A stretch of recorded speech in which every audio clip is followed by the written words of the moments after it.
Hi friends, welcome back to Mama Bima. இன்னைக்கு நான் video பார்க்க போறீங்க அப்படினு பாத்தீங்கன்னா இன்னைக்கு வந்துட்டு ஏதாவது டிஃபரண்டா செய்யலாம். எப்ப பார்த்தாலும் ஒரே மாதிரி சாப்பிற மாதிரி ஒரே மாதிரி இருக்க மாதிரி ஃபீல் ஆகுது. நிறைய விஷயங்கள் ஒரே மாதிரி போறனால போரும் அடிக்குது. ஓகேவா? ஓகே फ्रेंड्स, வாங்க வீடியோக்குள்ள போலாம். இன்னைக்கு என்ன பண்றோம் ஏது பண்றோம் அப்படிங்கறதெல்லாம் இன்ட்ரஸ்டிங்கா இந்த vlogல வரப்போது மறக்காம மிஸ் பண்ணாம பாருங்க.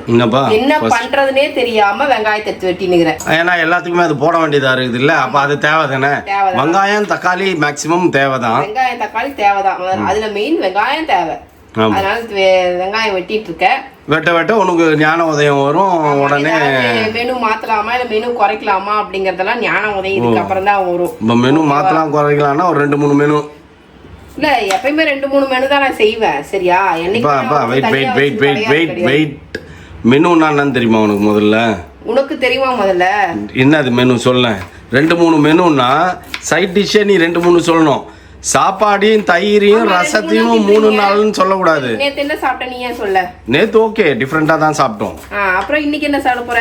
நேத்து கீரை, இன்னைக்கு அதே தானே. டெய்லி ஒரு கீரை அப்படின்ற மாதிரி இன்னைக்கு வந்து நம்ம ஏன்னா நிறைய விஷயங்கள் பாத்தீங்கன்னா ஃப்ரெண்ட்ஸ், நிறைய எங்க போறோம் அப்படின்னா வெளில போறதுனால பிரியாணியே சாப்பிட வேண்டிய சுச்சுவேஷன் ஆயிடுது. வீட்டுல இருக்கிறச்சியாவது கொஞ்சம் என்ன சொல்றது, கொஞ்சம் ஹெல்த்தியா, கொஞ்சம் என்ன சொல்றது, நம்ம உடம்புக்கு ஒப்புற மாதிரி ஏதாவது ஒண்ணு சாப்பிடணும். ஹெல்த்தியா சாப்பிடணும், அவ்வளவுதான். பிரியாணி எல்லாம் ஹெல்த்தியா கிடையாது. நம்ம விஷயத்துல வந்து பாத்தீங்கன்னா திடீர்னு ஏதாவது வேலை வருது, திடீர்னு நம்ம எங்கேயாவது வெளில போறது வந்துருது. அப்ப பாத்தீங்கன்னா குக் பண்ண முடியல, குக் பண்ணாலும் நம்ம சாப்பிட முடியறது இல்ல. இதுதான் நம்ம விஷயத்துல நடக்குது. அதனால சரி இந்த பக்கம் வந்துட்டோம், வந்த வேலையை ஏதாவது இந்த பக்கம் முடிச்சுட்டு போயிடுவோம் அப்படின்ற மாதிரி வருது. அதனால வீட்டுல இருக்கிற டைம்லயாவது கொஞ்சம் நல்லா சமைச்சு கொஞ்சம் ஃப்ரெஷ்ஷா இருக்க மாதிரி ஹெல்த்தியா இருக்கிற மாதிரி. முதல்ல எல்லாம் ஜூஸ் போட்டு கொடுத்துருந்தீங்க, இப்ப ஜூஸும் இல்ல, கேட்டா பழம் இல்லைன்னுவீங்க. பழம் இல்லதான், இப்ப பாலே இருக்க மாட்டேங்குது ஃப்ரெண்ட்ஸ். ஏன்னே தெரியல, எங்க வீட்டுல பாலுக்கு டெய்லி பஞ்சம் மாறிது. 1 லிட்டர் பால் வாங்குறோம், ஆனா நைட்ல வந்து மறந்துடுறோம், அது அப்படியே கெட்டு போயிடுது. நைட்ல வந்து மீதி ஆகுது, பகல்ல பத்த மாட்டேங்குது. அதனால நான் என்ன பண்ணிடணும், காலையிலேயே 1 லிட்டர் பாலையும் சேர்த்து காய்ச்சிடணும். கெடாது. மீதி பேலன்ஸ் எப்படின்னா அப்படியே எடுத்து ஃப்ரிட்ஜ்ல வச்சிடணும். அப்ப சாயந்தரம் குடிச்சிட்டா வேலை முடிஞ்சது இல்ல. இனிமேல் அப்படிதான் பண்ணணும்னு நினைக்கிறேன். நான் சாயந்தரம் காய வைக்கிறதுனால நைட் மீதி ஆயிடுது, காலையில பத்தாம. அடிக்கிற வெயிலுக்கு எல்லாம் காஞ்சி போயிடும், இதுவாயிடும், கெட்டுரும். அதனால அதெல்லாம் வேண்டாம், ஒன்னாவது. அங்க பாருங்க, ஒரு ஜீவன் காப்பி வேணும்னு புலம்பின்னு உட்காந்துக்குது. பா சாரிப்பா, எனக்கு சாப்பிட்ற டைம் ஆயிடுச்சுப்பா. நீ எதுவுமே செய்யல பாருங்க ஃப்ரெண்ட்ஸ். பேபிமா வந்து இப்பதான் வந்து வெங்காயமே அறுந்துனுக்குது. ஓகேங்களா? எதுவுமே செய்யல. என்னன்னா உனக்கு வந்து இப்ப காப்பி குடிக்கிற டைம், நீ காப்பி குடி. பிரியாணி சாப்பிட்ற டைம் வந்துச்சு அவருக்கு. ஆமா, காப்பி வேணாமா இப்ப? இன்னைக்கு வந்து ஃப்ரெண்ட்ஸ் ஆலிசாக்காக்கு பர்த்டே. ஸோ அதனால வந்து ஆலிசாக்கா வந்து பிரியாணி கொடுத்துருக்காங்க.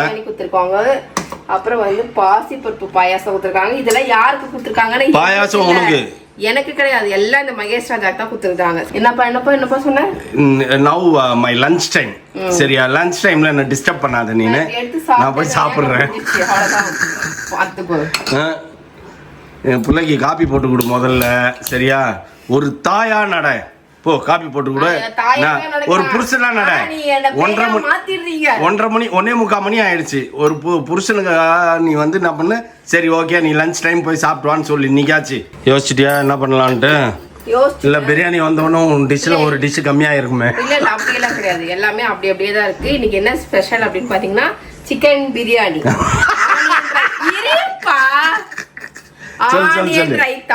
பாசி பருப்பு பாயாசம் வந்துச்சா? ஓகே, இது அடுத்த வீட்டுல இருந்து வந்தது. அப்புறம் நம்ம வீட்டுல வந்து ஒயிட் ரைஸ், நேத்து வச்ச சிக்கன் குழம்பு கொஞ்சம் இருக்கா. அப்புறம் வந்துட்டு ரசம் வைக்கிறேன் இப்ப. அதுக்கப்புறம் மணத்தக்காளி கீரை பொரியல் செய்யறேன். அதுக்கப்புறம் மஷ்ரூம் கொஜ்ஜு செய்யறேன். அதுக்கப்புறம் தயிர் இருக்கு. அதுக்கு மேல என்னப்பா வேணும்? இதுக்கு மேல உங்களுக்கு என்ன? ஒன்னும் வேணாம்ப்பா, இது போதும்பா. இதுக்கு மேல யாராச்சும் சாப்பிட விருப்பப்படுவாங்களா? இந்த மாதிரி தடல் புடல் விருந்து சாப்பிடணும்னா அதுக்கு ஒரு தனி குடுப்பின வேணும். இன்றைய நாள் இனிய நாளாக அமைந்துள்ளது அப்படின்னு நம்ம சொல்லணும். அப்படின்னு சொல்ல மாட்டியே? சொல்லிட்டேன் நான் இப்ப வந்து அப்படியே ஒரு வெறியா இருக்கிறேன். நீ வந்து எனக்கு வேலை கொடுத்துனுங்கிற. இப்போ பிரியாணி செய்யும் போதே அப்படியே கும்முன்னு வாசம் தூக்கி நின்றுது. அப்புறம் தான் எனக்கே ஞாபகம் வந்தது, ஓஹோ பர்த்டேக்காக செய்துவான் தக்கா அப்படின்ட்டு. இப்போ அவனே பிரியாணி டைம் ஒரு காஃபி டைம்னா நீ அவனை காப்பி போட்டு எடுத்துன்னு போய் தர. அப்படியா சொன்னா? ஆமா, அதான் சொல்லிட்டு போனான். ஏய் காப்பி வேணாமாடா? காப்பி வேணாம்னு சொல்றேன் நான் வந்து. அவன் அதை தான் சொன்னான். நான் உன்னாலடா இப்ப காப்பி போட்டேன். மரியாதை காப்பி குடி. இப்ப அதுதான் சொல்லிட்டு போனா நான் பிரியாணியே சாப்பிடுறேன், நான் தான் கிண்டல் பண்ணேன், நீ போய் காபி சாப்பிட்டு போ அப்படின்ட்டு. ஆர்சிபி ஜெயிச்சது செலிப்ரேஷன் பண்ணி நிக்கிறான். என்னது என்ன செலிப்ரேஷன்ப்பா? பக்கத்து வீட்டுல நீ பிரியாணி வாங்கி கொடுப்ப, அப்ப பிரியாணி சாப்பிட்டு 1:30 மணிக்கு அவன் காப்பி கொடுக்கறது ஒரு பெரிய செலிப்ரேஷன் அவனுக்கு. கீழே விட்டுற மாதிரியே பிடிக்கிறான் பாரு. நைட் லேட்டா தூங்கிட்டாராம், அதனால எஞ்சிக்க முடியல அவர்னால. ஆமா, வெறும் நைட் போஸ்டா போட்டுன்னு டைம் பாஸ் பண்ணி இருந்ததுங்க. அவர் செலிப்ரேஷன் பண்ணி இருந்தாரு, அதனால கலாய்க்காக பார்த்தேன். எதுக்கு தற்கொலைக்க நல்லா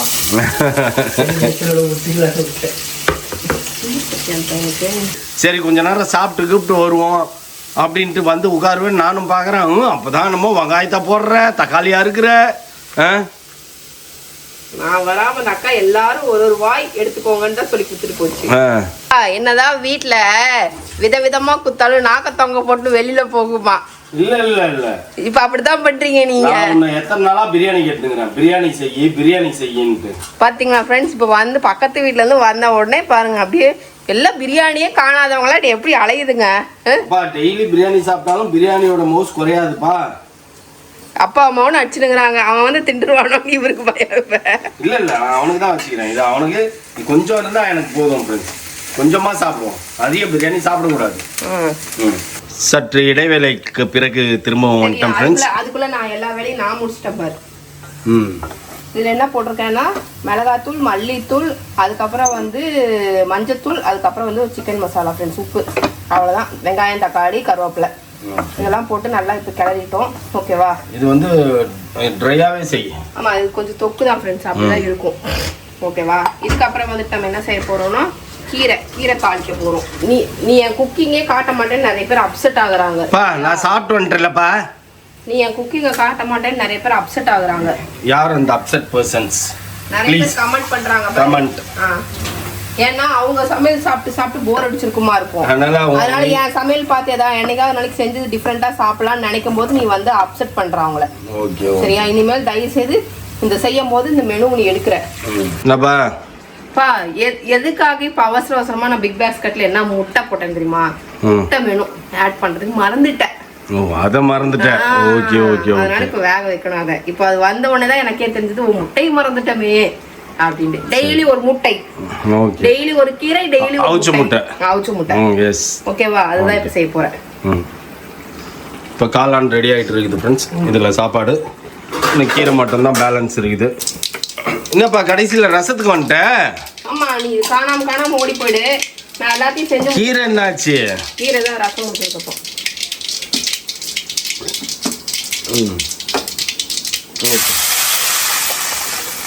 தக்காளி ரசம் ஃப்ரெண்ட்ஸ்.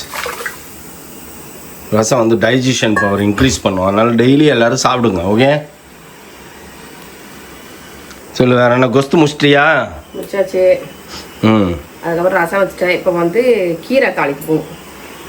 அதே வடச்சட்டியில் தாளிச்சிடலாமா, இல்லை ஒரு வேற வடச்சட்டி கழுவுறதுக்கு போடலாமான்னு யோசிச்சுன்னு இருக்கேன். என்ன பண்ணலாம்? எந்த வடச்சட்டியில்? இதே வடச்சட்டி யூஸ் பண்ணலாமா? அது ரசம் ஆகிறதுக்கு லேட் ஆகும். நீ வேணா கொஞ்ச நாள் ரெஸ்ட் எடுத்துக்கோ. சரி, ஓகே. ஏன்னா அளவுக்கு மிஞ்சினா அமிர்தமும் நஞ்சுன்னு எப்படி சொல்கிறாங்களோ அதே மாதிரி அளவுக்கு மிஞ்சி பேபிமா வேலை செஞ்சதுன்னா எங்களுக்கு நஞ்சாயிடும், அப்புறம் சோறு கிடைக்காது எங்களுக்கு. அப்படியெல்லாம் கிடையாது, டென்ஷன் ஆகிடும் பேபிமா. எப்படிப்பா நீ வந்து முடிக்கிற வரைக்கும் ஃப்ரிட்ஜ் ஓப்பன்லயே தான் இருக்குமா? இப்பெல்லாம் என்னன்னா தெரியல, அதுவே க்ளோஸ் பண்ணிடும்பா. இப்படி நம்ம இப்படி பண்ணா அதுவே க்ளோஸ் ஆயிடும்ல. தானே நீ ஒல்லி ஆயிட்டியா, அதனால அதை தட்டினா போக மாட்டேங்குது. ஆமா ஃப்ரெண்ட்ஸ், 2 கிலோ ஏறிட்டோம் ஃப்ரெண்ட்ஸ். நான் எனக்கே தெரியும், திண்டு நீ தூங்கும் போதே எனக்கு தெரியும்டி அப்படின்ற மாதிரியே எனக்கு இருந்தது. அப்புறம் 2 கிலோ கிடு கிடு கிடு ஏறுது. ஆனா இறங்குறது மட்டும் அப்படி மில்லிகிராம்ல இறங்குது. அநியாயம் பண்ணுதுண்ணா. ஒரு மாசத்துல 2 கிலோ ஏறி இருக்கா? எனக்கு ஆச்சரியமா இருக்குது. Nonsense of India. இதெல்லாம் எவன் கண்டுபிடிச்சான்னு தெரியல. கௌரவம் முட்டான் அவன் மட்டும் கையில கச்சான்னு வையன். நீ தின்னுவே வகை வகையா எடுத்து வாயில விட்டு அரைச்சிக்கிட்டே இருப்ப. இதெல்லாம் ஒரு கொடுமைப்பா தெரியுமா? இதெல்லாம் எவன் கண்டுபிடிச்சான்? இது வந்து பலூன் மாதிரிப்பா நம்ம பாடி. முடியலப்பா. ஒரு பாட்டே இருக்குது, காத்தடைத்த பந்தடா அப்படின்ட்டு ஒரு டைலாகே இருக்குது. அந்த மாதிரி தான் நம்ம பாடி. ஓவரா சாப்பிட்டா பலூன் மாதிரி வீங்கிட வேண்டியது தான். அப்படி கிடையாதுப்பா, அளவுக்கு மீறினா அமிர்தமும் நஞ்சு தான். ஆமா, கொஞ்ச நேரத்துக்கு முன்னாடி சொன்னீங்க இந்த சட்டியில செஞ்சிடலாமா இல்ல இன்னொரு சட்டியை கழுவி எடுத்துன்னு வந்து செய்யலாமான்னு. இப்ப நீ செஞ்ச அந்த வேலைக்காக தான் நீ யோசிச்சுட்டு இருந்தியாப்பா? இல்லப்பா, நீங்க நிக்க வச்சு என்ன சாவடிக்கிற, அது கொதிக்கிற நேரத்துக்கு அதுக்கு அவனுக்கு தாள் சுட்டே போய் நான் ஒட்டுக்கா உட்காந்து அதுக்குதான்ப்பா. சரி சரி சரி. எதுக்கு நிப்பானே இந்த வெயில நிக்கிற நேரத்துக்கு செஞ்சுட்டு போய் இவ்வளோ வெரைட்டி நானே கண்ணு வைக்கிறேன். ஐயோ வெரைட்டி, பக்கத்து வீட்டு வெரைட்டி, நேற்று செஞ்ச வெரைட்டி எல்லாம் சேர்ந்து இன்னைக்குன்னு நீ செஞ்சுருக்கிறது வந்து ரசம், கீரை, இது அது பேர் என்ன, காளான். அது யார், எங்க அப்பா வருவாரா சொல்றதுக்கு? எது முட்டை அவிக்கிறதுலாம் ஒரு வெரைட்டியாப்பா. மசாலா போட்டு கொடுத்தா அப்படின்னு சாப்பிட்றீங்கல்ல, அது என்னமோ கரெக்ட் தான் ஃப்ரெண்ட்ஸ். நல்லா தேவாமிரதமாக இருக்கும். நேற்றே எனக்கு பயங்கரமாக பசி எடுத்ததுன்னு 2 முட்டை போண்டா வாங்கி டபக்கு டபக்குன்னு உள்ளே விட்டேன் வெளியில். நல்லா ஈஸி சமையல் தான் ஃப்ரெண்ட்ஸ், ஆனால் எல்லாமே டேஸ்ட்டாக இருக்கும். டேஸ்ட்டாக தான் இருக்கும், அதில் எந்த மாற்றம் எதுவும் கிடையாது ஃப்ரெண்ட்ஸ். ஆமாம், ப்ரொசீஜரில் நான் என்றைக்குமே ஃபாலோ பண்ண மாட்டேன். ஹோட்டலில் பண்ணுற மாதிரி தான், நோ ப்ரொசீஜர் நத்திங். கையை கழுவி விட்டுமா, அடுத்த கையில் இதுவும் எடுத்து போட்டுமா, வேலை முடிஞ்சு போச்சு, சமையல் ரெடி அப்படின்ட்டு வந்துடும் பேபிமா. ஆமா, அவ்வளவுதான். நீங்க சாப்பிடும்போது ருசியா இருக்கா, அதுதான் தேவை. ஆக்சுவலி ரொம்ப ரொம்ப ரொம்ப பார்த்து செஞ்சா கூட ருசி இருக்காது ஃப்ரெண்ட்ஸ். இந்த மாதிரி நம்ம இஷ்டத்துக்கு அப்படி போட்டோம்னா ருசியா இருக்கும். நம்மளே வந்து மெனுவை கிரியேட் பண்ணிக்கணும், புரியுதா? இந்த அளவெல்லாம் பார்த்துருந்தோன்னு வையேன் கரெக்ட் ஆகாது. மற்றவங்களுக்கு ஆனால் சொல்லி கொடுக்கும்போது சும்மா சொல்றது நம்ம இது அளவு அது அளவுன்னு, அவங்களாம் வந்து ஃபியூச்சர்ல கத்துப்பாங்க இந்த மாதிரி. ஆமா, கை வந்துரும் ஆட்டோமேட்டிக்கா அந்த மாதிரி. நம்மளே கிரியேட் பண்ணிக்க வேண்டியது. நமக்குன்னு ஒரு ஸ்டைல் நம்ம கிரியேட் பண்ணிடணும். எல்லாரும் கிரியேட் பண்ற மாதிரி நம்ம கிரியேட் பண்ணக்கூடாது. நமக்குன்னு ஒரு ஸ்டைல் நம்ம கிரியேட் பண்ணி அது வழியில நம்ம போயிட்டே இருக்கணும். கேட்டுக்கோங்க தத்துவம். ஆமா, இப்போ வந்துட்டு அவ்வளோதான் முடிஞ்சு போச்சு. இதுல அந்த கழுவி வச்ச கீரையை தூக்கி போட்டா அது வதங்கி சரியா போயிடும், சுருங்கிடும். அதுக்கப்புறம் எடுத்து தேங்காய் பூவை போட்டு அள்ளி போட்டு எடுத்து. இந்த வீட்டில் ஒவ்வொருத்தரும் என்ன தப்பு பண்றீங்க, ஏது தப்பு பண்றீங்கன்னு எல்லாம் எனக்கு தெரியும். நீ திருடுற, டிஜிட்டல் வகையில திருடுறன்றதும் எனக்கு தெரியும், சரியா? அதனால உங்ககிட்ட எவ்வளோ இருக்கும்ன்றதும் எனக்கு தெரியும். ஒரு அப்ராக்சிமேட்லி அப்ராக்சிமேட். நீ வந்து இப்போ லேட்டஸ்டா தான் அந்த வேலையை ஆரம்பிச்ச, முதல்ல எல்லாம் ஆரம்பிக்கல. சரி சொல்லு, எவ்வளோ இருக்கும்? குறைஞ்சது ஒரு 3 லட்ச ரூபா அமைக்க வச்சிருப்பேன். அது ஒரு சைபரை கட் பண்ணிக்க, அவ்வளோதான். ஓகே, இப்போ 30,000 ரூபா வச்சுன்னுக்கிறியா? எப்படி போட்டு வாங்கணும் பார்த்தியா? ஓகே ஃப்ரெண்ட்ஸ், இது வந்து வேகட்டும். இது அவ்வளோதான், சரியா? இது கிளறியாச்சு, அது முடிஞ்சிச்சு. அது அவள்தான். நீ தலையில் இப்போ 4 தேங்காய் துருவி போட்டிங்கன்னா ஜோலி ஓவர் ஜோலி. ஆனால் அது கொஞ்சம் பச்சையாக இருக்குது. இதில் வந்து இருக்கிறதுலே டஃபஸ்ட் திங் என்னன்னா இது ஆயிரது தான். இல்லை, இப்போலாம் நான் ஈஸியாக ஆஞ்சு பழகிட்டியா? அதனால practice makes a man's perfect. சரி ஃப்ரெண்ட்ஸ், யார் வந்து என்ன சொல்றது, என்னது சொல்லு யார் வந்து சேவிங்ஸ் வந்து 3D சேவிங் பண்ணீங்க அப்படிங்கிறதுக்கு எல்லா லேடிஸும் பண்ணுவாங்க. நீ ப்ராப்பரா பண்ணிக்கிற, ஏன்னா நீ ஆரம்பிச்சது இப்பதான் ஆரம்பிச்சேன்னு எனக்கு தெரியும். ஆனா நீ கேட்கும்போது நான் தரேன் இல்ல, பாவன் தரேன் இல்ல. இப்ப பாரு, அந்த காசு இருந்திருந்தா எல்லாத்தையும் வலிச்சு நக்கிட்டு உட்காந்துருப்போமா? ஆமா. இப்ப ஓரளவு சேவிங்ஸ் இருக்கிறது நல்லதா இருக்குல்ல. நீ காசுல அந்த கேக்க நான் தரேன்ல, அதனால தான் உன்னை திருடவே விடுறேன். இன்னும் ஓவர் பண்ணிட்டியா? ஓகே கைஸ், எல்லாம் முடிஞ்சிச்சு. சரியா, நம்ம என்ன சாப்பிட்றதான் வேலை. இன்னைக்கு எத்தனை டிஷ்ன்றதை காட்டுவோம் பாருங்க ஃப்ரெண்ட்ஸ். இன்னைக்கு எங்கள் வீட்டில் என்னென்னலாம் லஞ்ச் அப்படின்னு பார்த்தீங்கன்னா, சொல்லு பேபிமா. சிக்கன் பிரியாணி, ஆனியன் ரைத்தா, கத்திரிக்காய் கொச்சு இல்லப்பா, இது அது காளான் மஷ்ரூம் கொஞ்சு, அதுக்கப்புறம் வந்துட்டு ரசம், இது நேத்து வச்ச சிக்கன் குழம்பு, அப்புறம் பாயில்டு எக்கு, கீரை, ஒயிட் ரைஸ். இத்தனை நானே செஞ்சேன் ஃப்ரெண்ட்ஸ். ஆனால் இது மட்டும் பிரியாணி மட்டும் வெளியிலேருந்து வந்தது. ஆலிஸ் அக்காக்கு பர்த்டே அப்படிங்கிறனால ஆலிஸ் அக்காக்கு எல்லாரும் விஷ் பண்ணிடுவோமா? Wish you happy birthday Alice. ஓகேவா? இப்போ இது வந்து என்னன்னா, இது மௌலி தான் முட்டை, டெய்லி ஒரு ப்ரோட்டீன் கம்பல்சரி. ஆனால் இந்த வயசுலேயே இதெல்லாம் வந்துச்சு பார்த்தியா? டெய்லி ப்ரோட்டீன் எடுத்துக்கோங்க, அயன் எடுத்துக்கோங்கன்ட்டு. எனக்கும் தான் அப்போல்லாம் முடி கொட்டுச்சு. நாங்கள் இது மாதிரிலாம் பண்ணதே கிடையாது. ஆனால் நாங்கள் அப்போல்லாம் ப்ரோட்டீன் நிறைய சாப்பிடுவோம். அப்போல்லாம் சாப்பாடே நல்லா இருந்துச்சு. இப்போ அப்படி கிடையாது. இப்போ உனக்கு என்ன ஒயிட் ரைஸ் தானே, திருப்பி முதல்ல வருவியா பிரியாணிக்கு? இல்லை இல்லை, வேணாம் வேணாம், பிரியாணி போதும். ஒயிட் ரைஸ் தானே? பிரியாணி ஆல்ரெடி நான் சாப்பிட்டேன். ஒயிட் ரைஸ் தான் போதுமா? இல்லை கொஞ்சம் போடுவா? போதும் போதும் போதும். ஓகே, உனக்கு ஒரு முட்டை. ஓகேவா? அதுக்கப்புறம் உனக்கு வந்து காளான் கிரேவி. அப்படியே பார்க்கும் போதே எப்படி அப்படியே இருக்குல்ல, சாப்பிடும் போது அப்படியே வாயில எச்சு ஊறணும்ப்பா. சிக்கன் குழம்பு. சிக்கன் குழம்பு ஊத்துறமா? இதை ரசம் தின்ன மாட்டியே. இதை வந்து 3ஆ தான் ஃப்ரெண்ட்ஸ் பிரிக்க முடியும். இது 5ஆ பிரிக்கிறதால இங்க இல்ல. ஏன்னா மோனாவோட ஃப்ரெண்ட் இருக்கா, சரி அதனால எல்லாருக்குமே வரணும்னா வராது ஃப்ரெண்ட்ஸ். அதனால அவங்க 2 பேரும் ஏதாவது சைட் டிஷ் வந்து மெயினாக போட்டு சாப்பிடுப்பாங்க. அதனால சரி ஓகே, ஏதாவது பிள்ளைங்க சாப்பிட்டு போட்டோம் அப்படின்ட்டு நம்ம சாப்பிட்டு போயிதான்.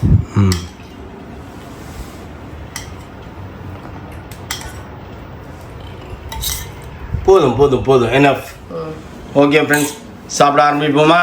இங்க பார்க்கறதுக்கே எப்படி இருக்கு பார்த்தியா, கலர்ஃபுல்லாக இருக்குது.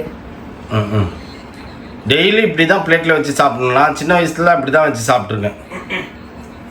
ஆமாம், இன்னும் எங்கள் ஆயா அவ்வளோ செய்யும் தெரியுமா? மீன் வறுத்தாலும் முட்டை ஆம்லெட் இருக்கணும் எனக்கு. மீன் வறுத்து, மீன் குழம்பு, முட்டை ஆம்லெட்டு, அப்புறம் ஏதாவது ஒன்று கீரைலாம் அவ்வளோ செய்வாங்க. வீக்லி ட்வைஸ் ஆர் த்ரைஸ் செய்வாங்க.